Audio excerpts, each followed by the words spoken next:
Hey everyone, you're listening to the TEN7 Podcast, where we get together every fortnight to talk about technology, business, and the humans in it.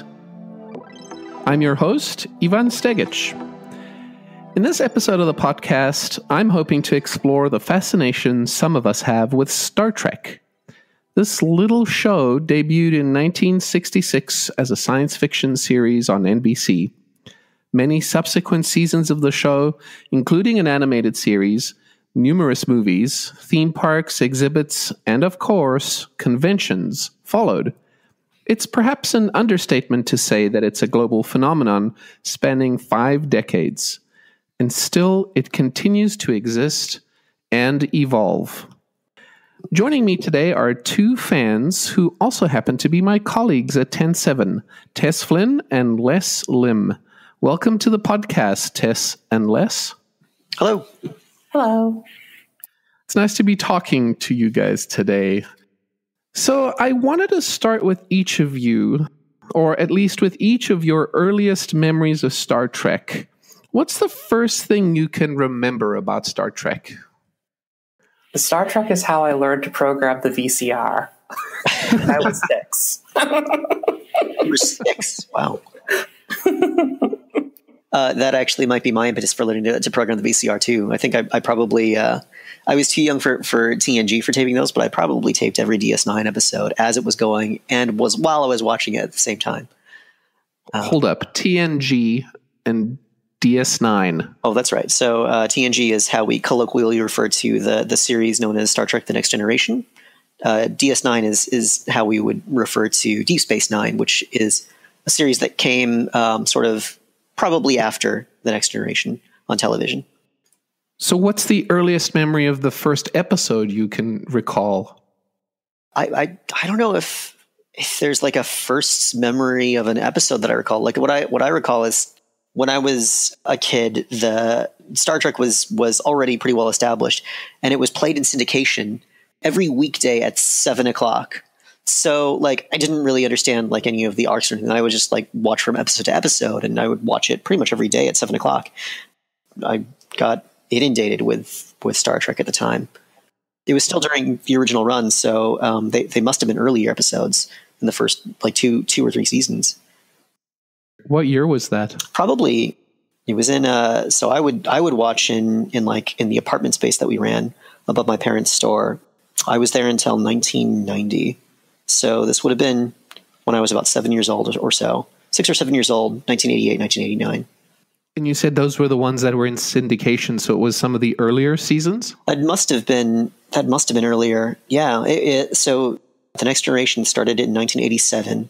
So by the time it was 1989, there were probably in the middle of the 3rd season. There wouldn't have been that many episodes to air, yet they still managed to rotate them 5 nights a week.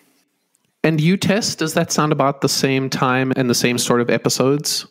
Or is it a different experience for you? See, this is just making me feel old. See, my first experience with it was when I was about 6, and that's as far back as my memory records usually go. It usually doesn't go back further back than maybe 5-ish for me. But by the time I was that age, I had already watched all of my dad's collection of taped Star Trek films, and I watched and rewatched Star Trek II recorded from one of the local broadcast stations, because we only had broadcast. And that was I even those Star Trek movies, right? Those were the Star Trek movies. They didn't even have The Next Generation yet at that time for me. This was in 86. At the time, I had watched them so many times that not only did I know which tapes to watch, but also because they were recorded from broadcast, I could, and I still remember to this day where the broadcast dropped off at particular points in the film, even though I have long since passed have more updated copies that don't have those drop-offs. Do they still have all the original like 1986 commercial breaks in them too? I think my dad might have edited those out while he was watching it. Oh, it's too bad. That's part of the experience. So your equivalent of binge watching would be VHS cassette after cassette, put one in, watch, put another one in, watch. Is that something you did? Occasionally, yeah. It's very different than just staying in front of Netflix and doing that now. So I would say that's kind of one of the tangible things you guys had. So VHS cassettes. I know that was something that I had when I was growing up watching movies and TV. I would record shows that were on TV from the United States, and I grew up in South Africa under sanctions, so we had a fairly limited experience with American TV.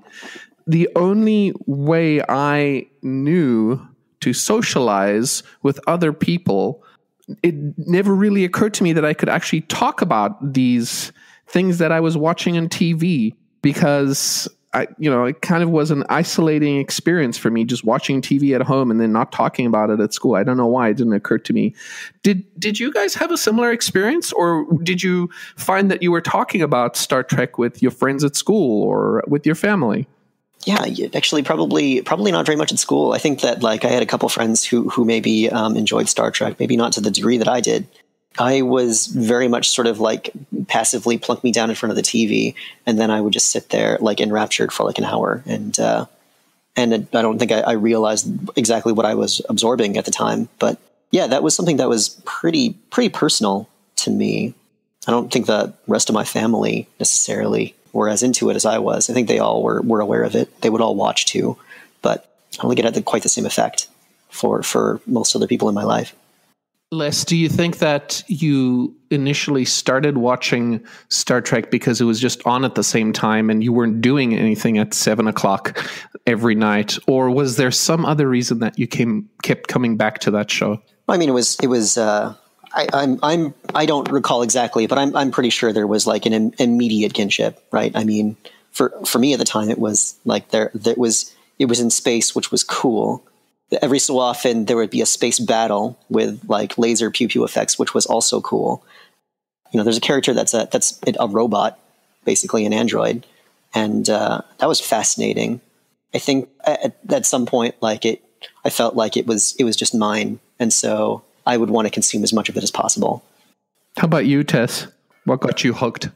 Well, I blame my dad. My dad is the one who really liked the Star Trek movies, and I believe he even watched the original series when it was broadcast.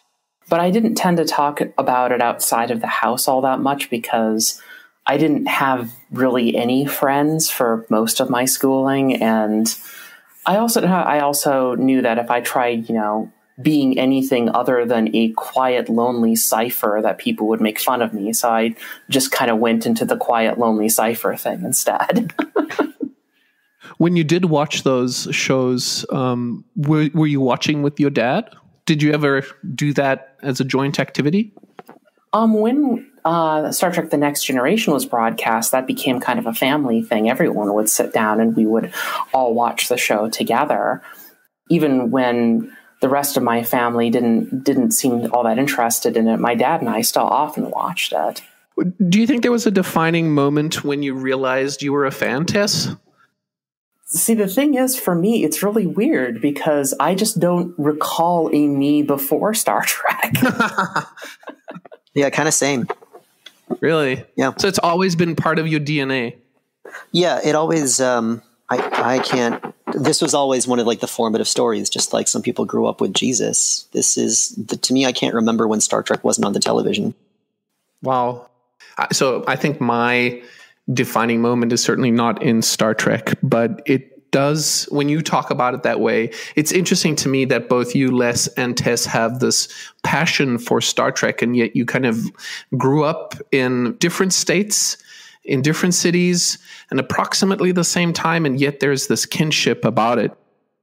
To me, it feels a little daunting. It feels like there's so much of this universe and canon of Star Trek that from my point of view, trying to get into it, I feel like I'm going to miss out if I don't start right at the beginning and see all of these, 500 hours of episodes so that I can say that, feel like I know what's going on.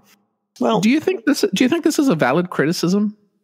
It can be a valid criticism, in my opinion. I felt very similar when I decided to adopt the fandom of Doctor Who, and it felt like this massive monolithic wonderment that I couldn't possibly, breach without exhaustive research. And that's kind of true, but each particular fandom is unique. In the case of Doctor Who, it's quite a bit messier. There's a lot less of a cogent, unified story, which is hilarious because even most of the Star Treks do not have a cogent, unified story. That actually resonates for me as well. I didn't come into Doctor Who until actually probably the 2005 revival of the show with the BBC.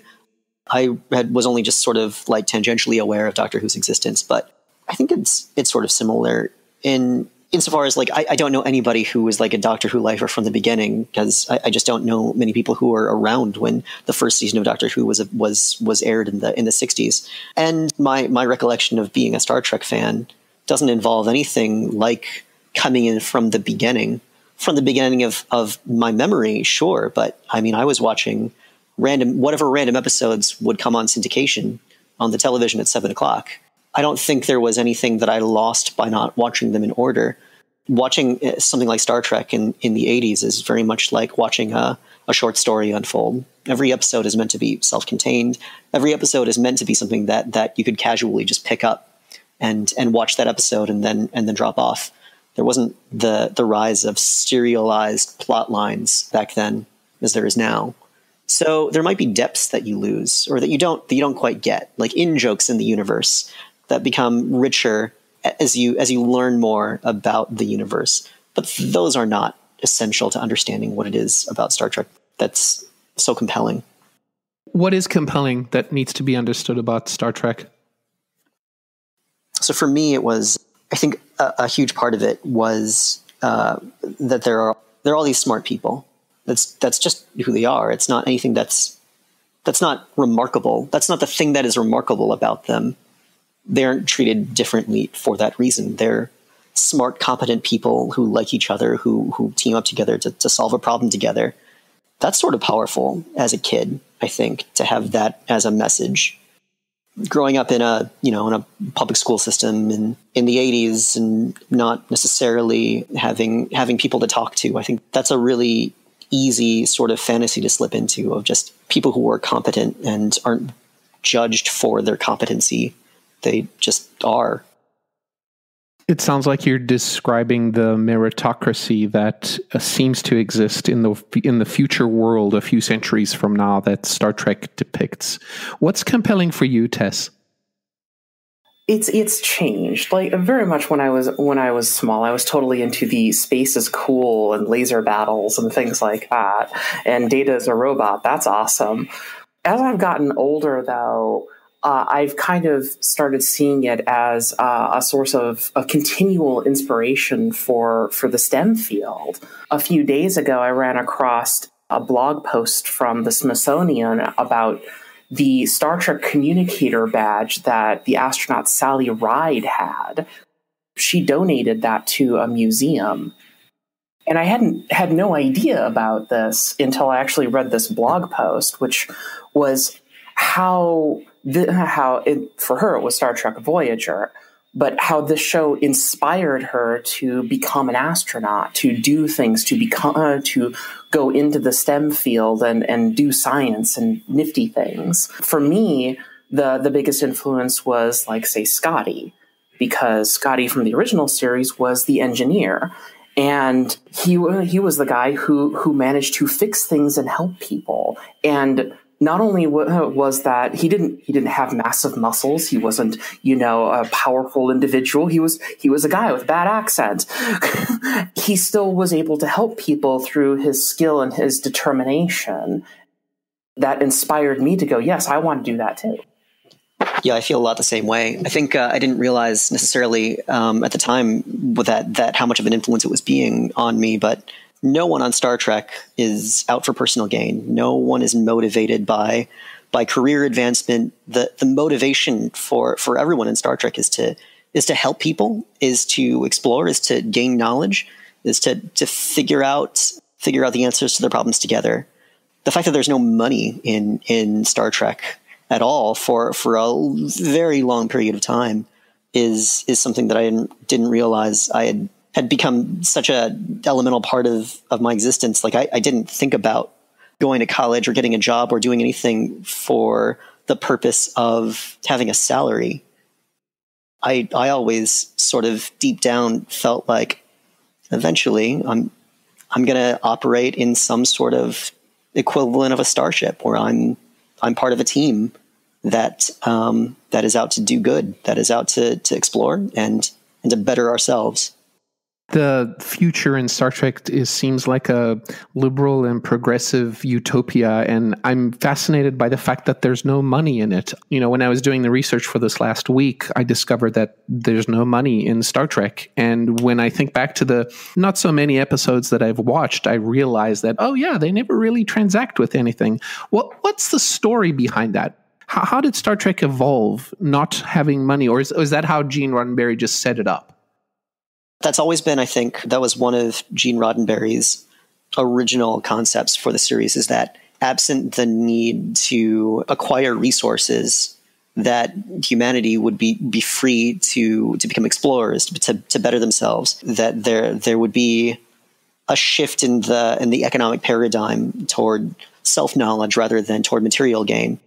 I think that's more explicit in the Next Generation, where there are replicators that are able to just produce food for you and produce material goods. There's no need for capital when all of your basic physical needs are met, I think is the idea.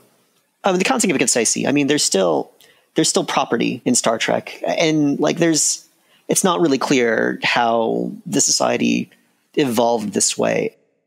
It's a contrivance of writing, to be able to give yourself a utopia and then ask questions about that utopia without necessarily going through each of the steps in history that get you to that place. There are parts of it that I can't really answer.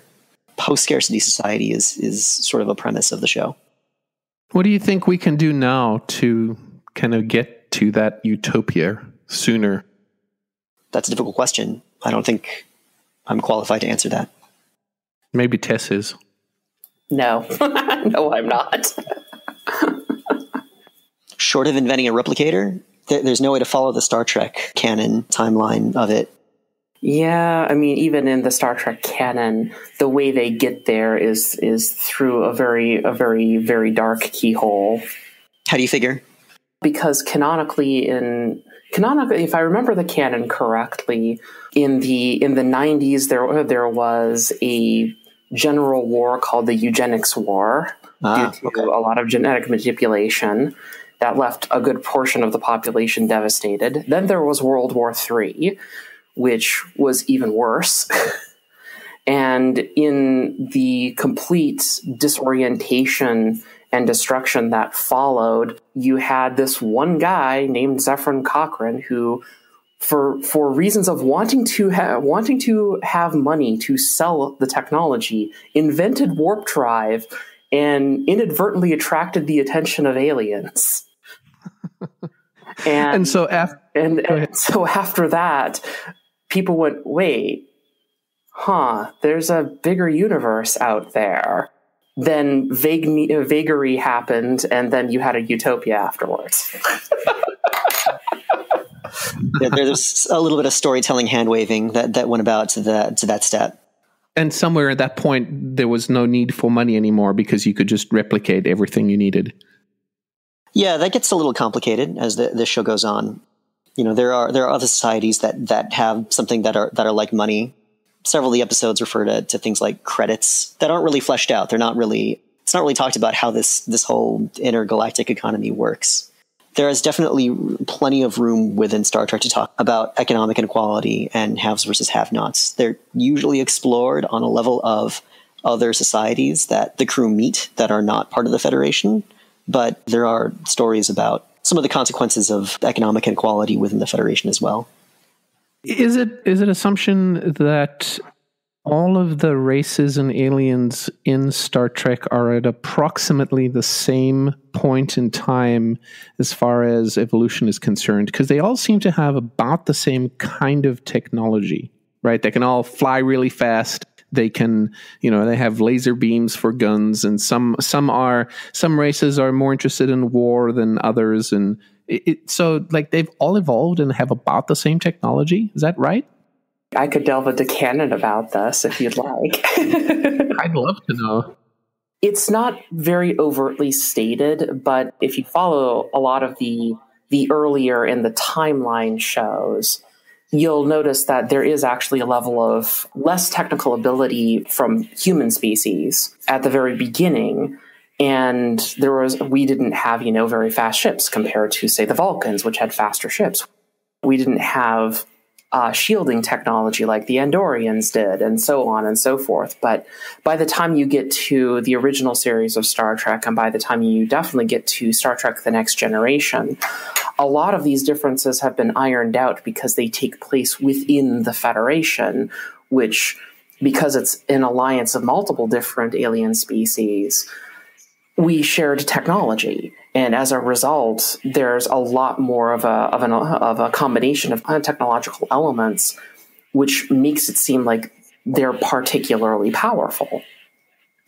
And it does seem that most of the other species in Star Trek are either way, way unknowably beyond us, or nowhere near us, or about somewhere around us. There's definitely a kind of a three-humped bell curve here. Yeah, and I think that's a lot of that comes from the storytelling needs. I think that there's a lot of room for stories in science fiction about races and cultures that are have some sort of technological parity, because it's a way to explore things like in our recent history with bipolarity between the US and the Soviet Union. There's a lot of room in science fiction to tell stories about not very advanced societies also dealing with extremely advanced societies, to talk about the consequences of that kind of technological disparity as well. And so it sort of depends on the kind of story that the writer wants to tell from time to time. I think there's definitely room for both. I think that like the universe of Star Trek only kind of makes sense because all of the major powers in the galaxy have close to technological parity. Otherwise, it would be hard to write conflicts into the show. Yeah, at either end of that bell curve, there's been room for stories about encountering races of very different technological prowess. Is it called the Federation? That's all of these planets and peoples that have shared technology that you alluded to earlier, Tess. That's correct. And then there's Starfleet, which is kind of the military/police/research wing of the Federation. And that division is intentionally kind of murky and mucky in the show. Yeah, the way you described it, sharing technologies, it made me think of an open source community. Like this federation of different planets and species have come together to unify and share knowledge. And so that's how they got to be more on par and have more equal parity with the technologies that humans have compared to other races in the Federation. And I kind of wonder if that's a good comparison. Are they actually sharing technology kind of the way that we think of open source today? I mean, there's no canonical event of, here is a technology that was invented in the Federation, shared with, absolutely everyone. There's probably one or two incidents, but you don't really see those as more as a story in of themselves. Usually they're used as plot devices.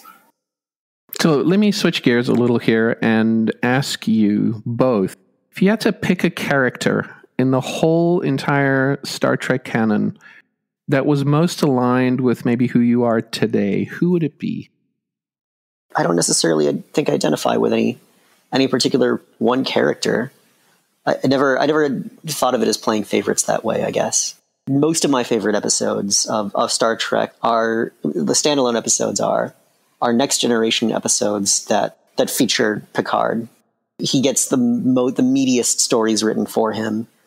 And he's also, probably the most accomplished actor of the bunch. So he's able to sell those better than anybody else. Those are always all standouts for me, which is interesting. I don't necessarily think he's the most interesting character. He's just because he comes out fully formed. He's so considerate, and he always seems to end up doing the right thing. which is a little bit hard. It's a bit of a Mary Sue problem. And Mary Sue is a trope of like a common trope in these stories about too perfect character. He and Data are the characters who spend the most time talking about and worrying about the moral and ethical ramifications of the actions they take. And that always interested me. How about you, Tess? Which one's your favorite? That really depends on which part. In terms of personal significance, I rather liked both Scotty and Data for getting, technical prowess and interest, but also characters like, Spock, also Data, also 7 of 9, for example, also the Doctor from Star Trek Voyager. Those characters provided a very interesting nature that I tried to have nurtured within myself. That's something that still has a lot of appeal to me as I get older, and I still rather enjoy looking how those characters have changed in my perspective as I get older. Who was your favorite one very early on when you first started watching Tess? So when I was really young and only had Star Trek movies, I really liked Spock. When TNG started, I just glommed on to Data. I really liked that character. Data's the character that is the cyborg. No, he's an android. What? Wait, android. One of the two. He's an android. He's fully android. Artificial. Yep. Okay, and a cyborg is an alien race, right? No, that does the Borg. Anyone who has been modified with additional technology, and that term is intentionally kind of vague, because if you have an artificial hip, does that make you a cyborg? That's a good question. If you have an actual kind of computer nerve interface, does that make you a cyborg? Whereas the line, it gets fuzzy, that term. I think it makes you a cyborg. Any kind of enhancement does that for you, I think. I think the more interesting question is what does it mean if you are? I think those are the kinds of questions that Star Trek liked to explore. Are you bound by the same morality and the same rules if you're enhanced or if you're a robot on its own? In particular with the cyborg human distinction. So I think the place where this is explored the most in Star Trek is with the race called the Borg, who are derivatively the name comes from cyborg. The Borg are a race of drones with a hive mind.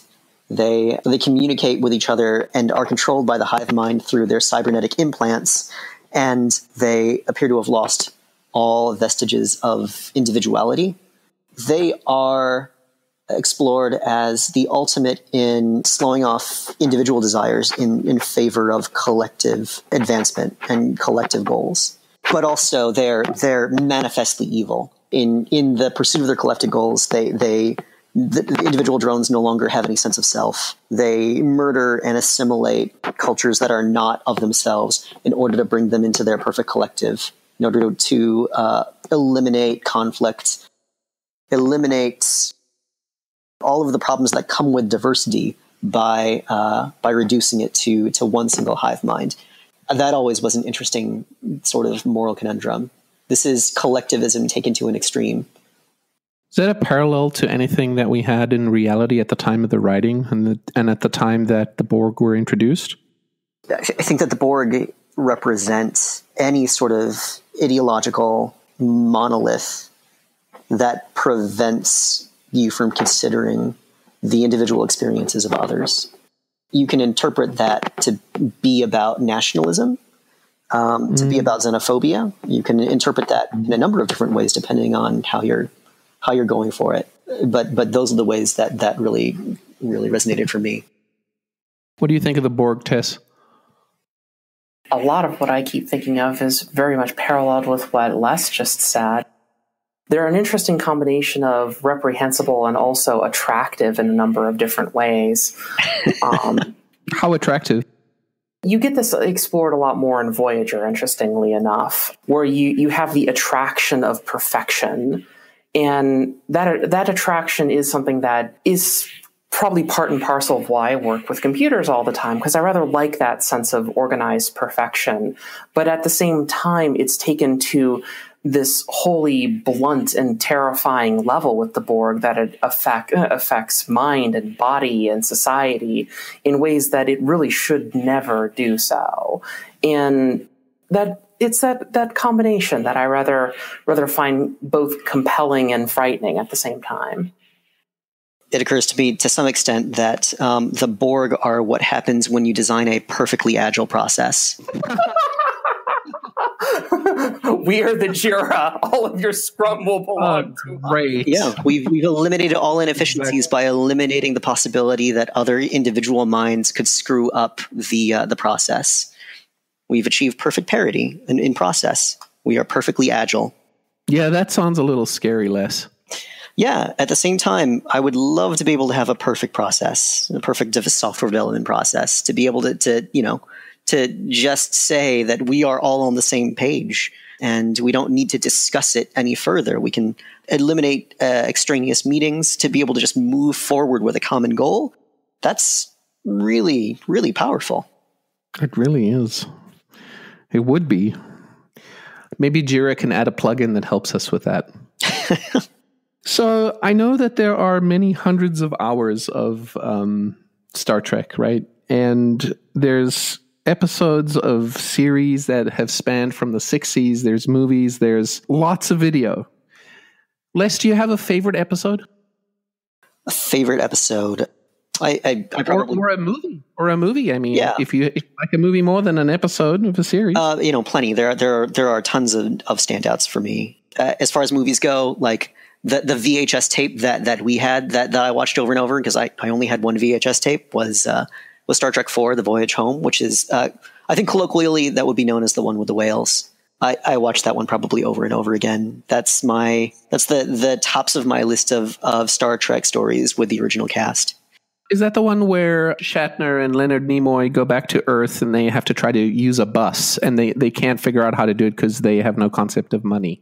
That's definitely a scene in there. Yes, I think that's the one that you're talking. I remember that trailer from years ago. I don't know why, but it's amusing that you picked that as the best one. Yeah, it's Star Trek IV, the one about the bus.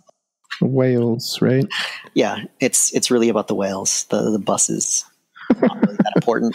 Sorry, I interrupted you. That was one. What were the others? That's one. There are a number of individual Next Generation episodes that I think are amazing and that I keep going back to. There's one called Darmok, where Picard has to try to learn how to communicate with a race that only speaks in metaphor. They don't have any literal language. That one has spawned any number of T-shirts and memes that are only going to be understandable to people who are in the know. There's an episode called Lower Decks, which is an episode that follows unknown characters, like people who are not senior staff on the starship, but like people who are just like, the bartender, the lowly ensign, the people who are sort of outside of the loop and are experiencing all of the things that are happening to the ship from the perspective of people who don't know what's going on. That one has always been poignant for me. There's one called Remember Me, which is one that I came to recently that there's like a Twitter feed about this that went viral recently, but it's about the doctor who is a woman, and that is an unremarkable thing about the show, which is at the same time wholly remarkable. The doctor, in the 80s, having a woman doctor whose presence is entirely unremarkable is in itself remarkable. No one cares that she's a woman. She's the most qualified person, and everybody trusts her. The thing about Remember Me that is sort of amazing is that, like, the premise of it is that Dr. Crusher is in an alternate reality where people that she remembers start to sort of wink out of existence, but only she remembers that they ever existed in the first place. For everybody else, it's as if these people had never existed before. They don't remember them. They don't know who they are. And so throughout the course of the episode, people keep disappearing, and the doctor is the only one who remembers them, keeps telling the rest of the remaining crew that these people that have been colleagues for ages are winking out of existence. And it sounds crazy and implausible. And at almost no point during the episodes does anybody even think to say that you're crazy or you're unqualified. They trust her implicitly. They go to lengths to ensure that they are not the ones who are wrong. They believe her. And the premise of just believing someone is extremely powerful, and something that has salience nowadays. That's always one that I found to be pretty profound. And then, they ended up screwing that character in other ways with other episodes, but we don't have to talk about those. Those are a few standouts for me. Which was the first one you mentioned? I didn't write that one down. The first one is called Darmok. Darmok, D-A-R-M-O-K. Okay. That's a really great standalone science fiction story. And then Tess, what about you? Any favorites? There's a lot of them that are favorites, and it really depends on what I'm going for. I usually like saying my stock answer is Wrath of Khan. Star Trek II tends to be my favorite, but that's mostly because it's got the most nostalgia factor for me. I've watched the most times because it was one of the first ones that I've watched, and it always managed to enthrall me every time that I put it on. But I actually do rather enjoy Star Trek the Motion Picture, otherwise known as the slow, boring one. If you have a director's remaster of that, that is a pretty damn movie to watch. It is really gorgeous towards the end. But I rather like that because, I like slow and plodding movies. But other episodes that tend to stick out in my mind is Devil in the Dark from Star Trek the Original Series. That one is a very popular one, and takes kind of a general, this is a monster movie-esque plot line, and then turns it around halfway through, which is really kind of fascinating. There's so many episodes of Star Trek The Next Generation I could list off, but in addition to the ones that Les has always pointed out, I rather liked Contagion from earlier in the series. That's a nice standalone one that's back when the series was not necessarily very well solid at that point, but it's still a really solid story, in my opinion. It has lots of data in it, which is kind of nice. Best of Both Worlds, parts 1 and 2. Everyone who watches TNG tends to bring that one up because it's the Borg episode, as well as Q Who, which is the other Borg episode. I could go on forever about TNG episodes, but let's pass that over and go on to other ones. And in DS9, there's In the Pale Moonlight, which is a really interesting, kind of breaks down, in general, Deep Space Nine breaks down a lot of Trek-isms in interesting and fascinating ways. And I would actually recommend you not watch them first. I would recommend you take a step back away from DS9 because it's more fascinating and more interesting because it was intentionally written to break down some of those ideas. Yeah. And so when you have more of an established internal sense of the story, you'll get more out of it. But in that episode, a standalone episode that has absolutely no real bearing on anything in the cards from DS9, that's a hilarious, fun kind of caper episode. I forget the episode title. I think isn't the cards the one where they're trying to find a baseball card? Yes. That one's a great one. It is a great one. It's a lot of fun. Is kind of the thing. No, that's not the episode I'm thinking of. I forget what episode it was. It was another episode with Nog talking about the Great Material Continuum. I forget which episode that was. Was that part the B plot of Treachery, Faith, and the Great River? It might be. I thought it might have been, but I'm looking at the page right now, and it doesn't look like it. For Voyager, and I always get the episode name mixed up for this one. For Voyager, there's several really good episodes involving the Doctor, but also episodes involving Seven of Nine. And in one particular one, Seven of Nine and the Doctor are the only crew members that are on the ship at the time. Everyone else is in suspension because of plot reasons. That actually turned into a very fascinating character study that kind of broke down a lot of things and really kind of opened up that character of Seven of Nine to interesting and more heightened level than I think the producers ever wanted to do. But I'm glad that they were arm wrestled into doing it. What is Seven of Nine? Seven of Nine is a character from Star Trek Voyager. She was a Borg.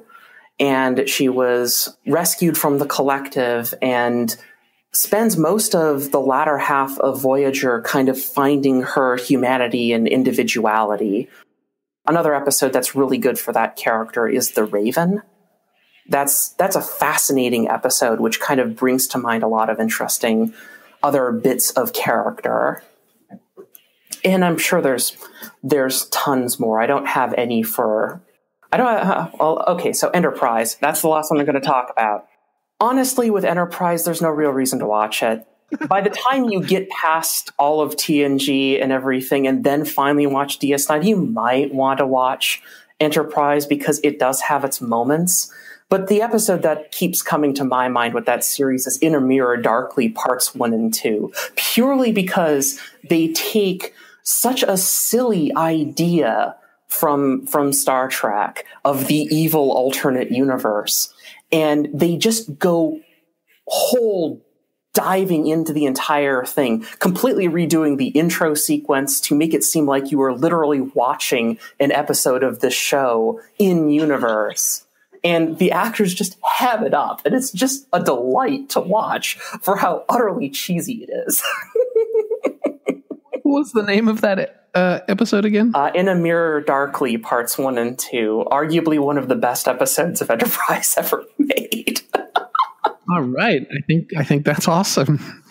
So my son and I started watching season 10 of Doctor Who, and the first 5 minutes were crucial to actually convincing him that this might be something that we could watch together.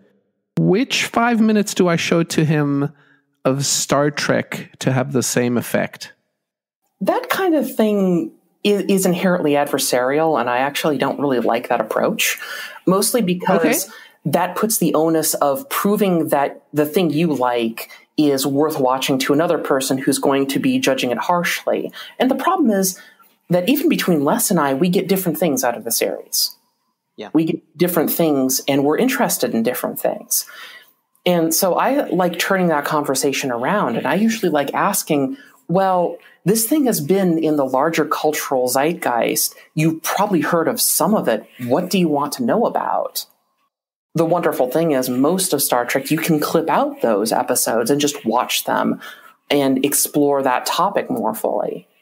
Honestly, what I would like to do is try to distill Star Trek down into a sentence or two that piques my son's interest, and then show him a clip of something that says, oh, this is interesting. Like I think there's probably a series of good clips I could show him. What I don't want to do is show him an outlier. You're going to elevator pitch your son on Star Trek? There is TNG. Which one? The Defector, the one with the Romulan defector. So that's one of my top 5 TNG episodes. That's got some pretty not advanced concepts, but like that one is really interesting to me in the context of history, and yeah, you'd probably get it.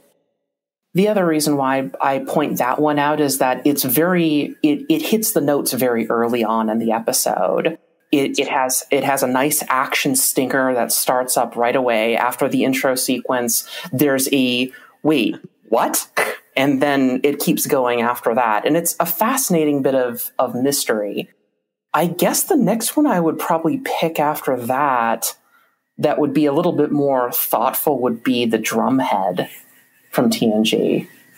Also a really good one. Also one that seems like if you knew about McCarthyism, that would be something that would really resonate. That would really speak to you in completing that experience. Which one is the McCarthyism one? The Drumhead, or is it another one? That's The Drumhead. Oh, it is. Okay. And The Defector was which series? Those 2 episodes are both TNG. Oh, they're both TNG. Okay. Okay, I like the idea of some action in the beginning. I think that might grab his attention. Okay, well, what's your hope for Star Trek in the future? I know that Discovery is the latest, right? That's what just came up. What are you hoping to see, Tess, Star Trek in the future? I'm going to try to not rant too hard about Discovery, because Discovery has been annoying the heck out of me the longer the season goes on. It hasn't gotten to the point where I put it down yet, but man, I keep thinking about it. I think the thing that And I think the reason why I bring up Discovery as well at this point is that it's an interesting reflection of what I have been thinking Star Trek should be, because Discovery doesn't exactly feel like it should be Star Trek. So it makes me wonder a lot more about it. And especially at this particular point in history, it feels like we need something with quite a bit more hope, a little bit more positivity for the future, where things aren't necessarily all wrapped up in a bow like they were in TNG, but still has some possibility for good things to happen. Right now, we don't seem to have a lot of that. What I really hope for in the future is more people to watch one of these shows or a future show and be inspired like I was to take up a STEM field or a technical field and use that to try to do what they can to bring betterment and to help people. How about you, Les? Yeah, I'm kind of on the same page. I don't need it necessarily to be Star Trek. I think that I want there to be a show that has a fundamentally positive and hopeful vision for somebody who it doesn't know it, but for whom those ideas become foundational. I don't know even if Star Trek is the right vehicle for that anymore. It was for me, and it wouldn't necessarily have to be the same for somebody else. I always thought that the strength of Star Trek was in short story, was in episodic science fiction that was easily digestible in a small period of time, and not so much with the blockbuster space opera kind of epic tales that Star Wars does so well. So to that extent, like the movie franchise that's currently out right now doesn't really ring a bell or hit with me. I haven't actually been able to watch Discovery at all, the new series that's on CBS All Access, but I'm not sure. Yeah, so I can't speak to whether or not that would pique my interest, or if I think that would be what I'd want from the series going forward. But yeah, I want there to be at least one thing that is hopeful about our future. I think we could all use that in this day and age. So last question. Tess, I'm going to go with you first. How many hours since the last episode? Less than 24, because I watched Discovery last night. And you, Les? Probably Friday. Probably, yeah. So 72. Okay, I lied. One more question. Most number of times you've ever seen an episode of Star Trek? That's incalculable. I mean, I don't have an internal counter, but I'm sure there are episodes that I've seen literally dozens of times. Same. I think that brings us to the end of this podcast then. Tess and Les, thank you both so much for spending your time with me, for sharing your thoughts and your experiences. It's really been a pleasure to speak with you both. You can find us online at TEN7.com/podcast. This is Ivan Stegic. Thank you for listening.